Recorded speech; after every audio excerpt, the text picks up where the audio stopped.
Hello economics students, in this video we're looking at our last video on the three macroeconomic goals, or I should say the last goal.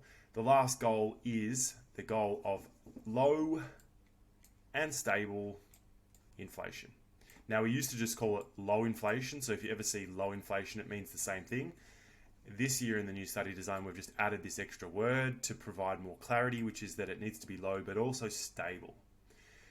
More formally, if you look at some of the RBA's documents, they're going to call it price stability, and some of the textbooks might call it price stability. That is exactly the same thing as low and stable inflation.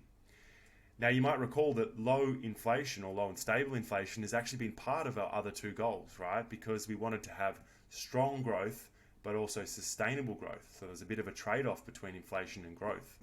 And also, when we looked at full employment, we wanted to have the lowest rate of unemployment that didn't cause inflation or excessive inflationary pressures. And that's because inflation can be really bad if it gets out of hand, if it's too high. If inflation is too high, it can be really detrimental to living standards and can cause some really bad long-term issues in an economy. And if it's too low, then it can be symptomatic of a slow or sluggish economy. So we need to have growth in prices just for them to be stable. Okay, so what does the goal actually say? It says to achieve a stable increase. Yes, that's right, an increase. We always want prices to be increasing. We just want them to be increasing at a stable rate, nothing too crazy.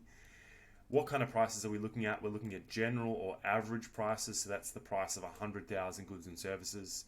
We'll talk about how that's measured, but it is the CPI down here. So we want the CPI to be growing at on average over time at a stable rate, okay, which is a bit of a mouthful. How's that measured? Well, we measure growth in this consumer price index. So we measure growth in the prices of 100,000 goods and services, and we want that growth rate to be stable and low. And the RBA have decided that that rate is between 2 to 3% growth in the CPI, which is basically 2 to 3% inflation. So growth in the CPI is inflation. So we want inflation prices to be rising between 2 to 3% over time.